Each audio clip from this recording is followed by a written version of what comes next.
ہم نے تو بچپن میں ان کے بیانات سنے ہیں بھائی, ان کے بیانات سے متاثر ہو کر ہمیں دین پر لانے میں ان کے بیانات کا بہت بڑا دخل ہے.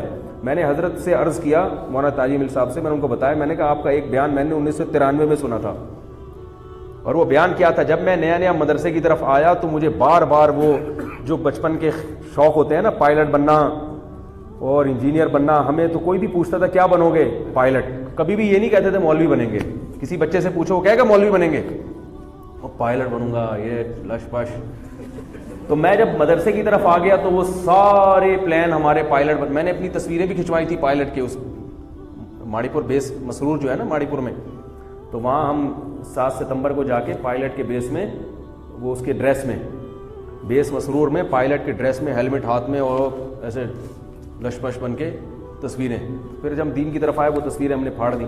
کچھ تصویریں کہیں ہمارے رشتہ داروں کے پاس ابھی بھی پڑی ہوئی ہوں گی, ہم نے مانگی دی نہیں, تو وہ پرانی تصویریں سے پائلٹ بنے ہوئے کھڑے ہوئے ہیں جہاز کے ساتھ نا, کہ بنے نہ بنے شوق تو پورا کرو بھائی. تو مجھے بڑا شوق تھا, سب بچوں کو ہی ہوتا ہے. ہم جب مولوی بنے تو سر پہ ٹوپی آ گئی, بالکل ہی کرتا آ گیا بغیر کالر کا, عجیب سا اسٹائل ہو گیا. تو شیطان بہت ورغلاتا تھا کہ چھوڑ دے مدرسہ, چھوڑ دے. اس زمانے میں مدنی مسجد گیا شب جمعہ میں, حضرت مولانا طارق جمیل صاحب کا بیان شروع ہو گیا. اللہ نے بڑا فضل کیا. وہ جو بیان حضرت نے کیا تھا, میں نے حضرت کو بتایا, حضرت اس وقت جو آپ کے بیانات ہوتے تھے بڑے جوشیلے بیان ہوتے تھے. وہ بیان ایسا تھا کہ جب حضرت نے بیان شروع کیا نا تو مجمع جو رویا ہے, دھاڑے مار مار کے لوگ رو رہے تھے. ایسی کنڈیشن تھی, ایسا لگ رہا تھا کہ یعنی کوئی عجیب اللہ کی سکینت آسمان سے نازل ہو رہی ہے. عجیب کیفیات تھی لوگوں. شروع میں تو ایسے سکینت نازل ہو رہی ہے, ایسا مجمع پر جو ہے نا سحر جادو ہو گیا, اور پھر جو لوگوں کی ہچکیاں بندی ہیں وہ داڑے مار مار کے لوگ روئے ہیں. بڑا عجیب بیان تھا. اس وقت ریکارڈنگ کے اور ان چیزوں کے اتنا مضبوط سسٹم نہیں تھا.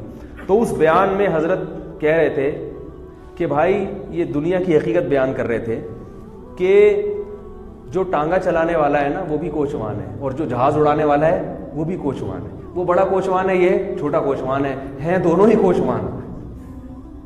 تو وہ ایسی دنیا کی نفی کی انہوں نے کہ میرے دل سے وہ, میں نے حضرت کو بھی جب ملاقات ہوئی میں نے کہا حضرت اس بیان میں آپ نے پائلٹوں کی واٹ لگا دی تھی.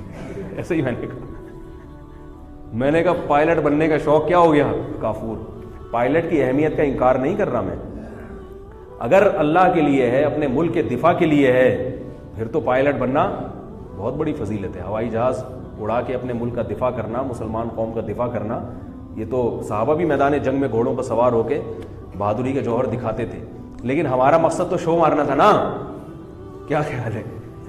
ہمارا مقصد تو یہ تھا اڑیں گے, پھر یہ پھر نیچے اتریں گے. تو نیچے تو اتریں گے ہی نہیں, ہم کہا اڑ وہیں جائیں گے بھائی, ہم نیچے کیوں اتریں؟ تو ہمارا تو مقصد دنیا تھی. اگر ملک کی خدمت یا قوم کی خدمت مقصود ہوتی تو عالم بن کے بھی تو ہوتی ہے, اس کی بھی ضرورت ہے, عالم کی بھی ضرورت ہے. تو ادھر تو کبھی خیال نہیں, کیونکہ اس میں شو نہیں ہے. اب ٹوپی پہن کے جب گھر آئے, اور مدرسے والوں کو اللہ ہدایت دے, یہ ہمارے مدارس کے جو محتمین بچوں کے ٹینڈ کرا کے رکھتے ہیں, تو بڑے لوگ ہیں, میں چھوٹا منہ بڑی بات, اللہ کا واسطہ یہ رسم کو مدرسوں سے ختم ہو جانا چاہیے. ایک تو اتنا بڑا مجاہدہ کر کے ہم کالج چھوڑ کر, پتلونیں چھوڑ کر, وہ جو شو بازیاں تھیں وہ چھوڑ کر مولوی بننے کے لیے مدرسے میں آئے, پائلٹ کا خواب چھوڑ دیا. ویسے بھی کوئی بننا نہیں تھا, لیکن ایک خواب تو تھا نا انجینئر کا, اور یہ بنیں گے اور یوں بنیں گے. کبھی خیال آتا نیوی میں جاؤں گا. تو یہ ساری چیزیں چھوڑ کر, ایک تو وہ ساری وہ جو ٹیشن بازیاں ختم ہوئیں, اور اوپر سے پہلے ہی دن کیا کرا دی, ٹینڈ کرا. گھر آ رہے ہیں تو سر چھپاتے پھر رہے ہیں. یہ جو میں بڑے بال رکھتا ہوں نا, یہ احتجاج میں رکھتا ہوں,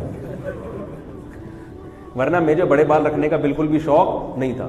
دور حدیث میں میں نے ارادہ کیا اب میں بڑے بال رکھوں گا. اب تو ٹنڈ ونڈ کا ہمارے یہاں دور حدیث تک پھر ٹنڈ کا نظام ختم ہو گیا تھا.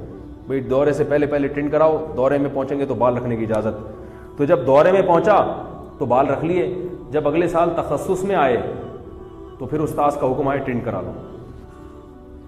میں نے کہا اب تخصص کے بعد تو تعلیمی دور, جو اصطلاحی تعلیمی دور ہے وہ تو ختم ہو رہا ہے. میں نے کہا کرا لے بیٹا, اس کے بعد دیکھتا ہوں میں.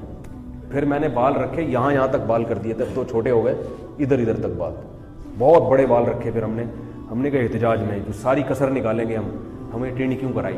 لیکن بہرحال ہم فرما برداری کرتے تھے. آج کل جو ہے نا طلبہ میں فرما برداری نہیں ہے. استاذ نے کہہ دیا کرا دو تو اب سمجھ میں تو نہیں آ رہا, لیکن اب بھائی استاذ ہیں کرا لے یار, اب چھوڑ کیا دلائی. اب بات کر رہا ہوں کہ بھائی یہ بڑا ظلم ہے, ٹھیک ہے, آج کل کے حساب کے لحاظ سے ٹنڈا آدمی کہیں بھی کسی کو بھی اچھا نہیں لگتا. اور دینداروں کے لیے تو زینت ویسے ہی ضروری ہے تاکہ لوگ دین کی طرف آئیں.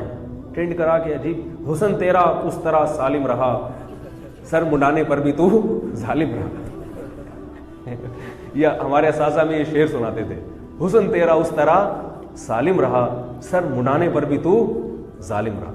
تو میں نے حضرت سے یہ اپنا واقعہ سنایا. میں نے کہا وہ آپ نے جو پائلٹ کی ایسی کی تیسی کی تھی نا, تو وہ پائلٹ سے میری مراد کیا ہے یاد رکھو دنیا کے لیے. باقی پائلٹوں کی اپنی اہمیت ہے, اور کوئی پائلٹ آپ میں سے بن سکتا ہے تو بنے بھائی, ہر شعبے میں جاننا چاہیے.